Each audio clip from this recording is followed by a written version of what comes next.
Nga pa sa hanggang ngayon sobrang saya at kilig ang buong Kim Paulandia sa ginawa ni Paolo Avellino.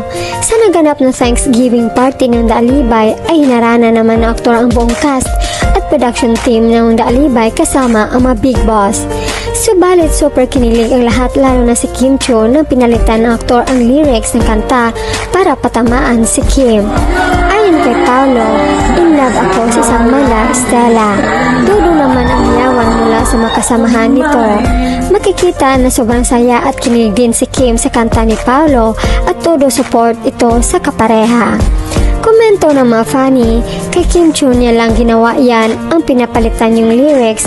Meron pa siya yung isang kanta, Prinsesa ka Chinita pa, instead na Prinsesa ka ako'y dukha.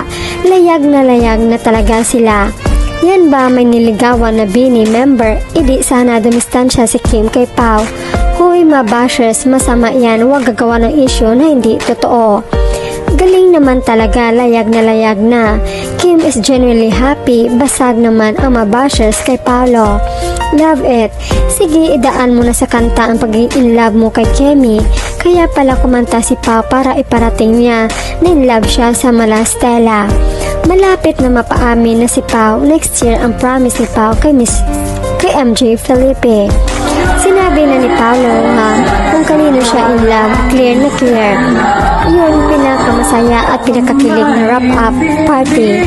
Walang PDA pero feel na feel hanggang kaluluwa ang pagmamahalan. Kim Pao lang forever. Yeah, sobrang in love si Daddy Pao kay Idol Kemi, 14 or 15 years waiting. Destiny po talaga kayo, Daddy. Promise po, wag na wag mong paiyakin si Idol Kemi. Sobrang love ko yan since PBB time pa po. Super kilig naman yan si Stella or IST si Kemi pala. I'm happy to see Kemi na ma-happy ka na sa love life mo. Ngayon, magmahalan kayo ni Pao sa isa't isa forever, Kim Pao. God bless you both. Huwag na daw idaan sa mabuting usapan, kaidaan na sa madaling paspasan, kasala na. Grabe ang pogi ni Paolo Avellino and I love how Kim smiles. You can tell she's genuinely happy. Reveal na yan, Kemi. Dami naghintay sa big revelation niyo.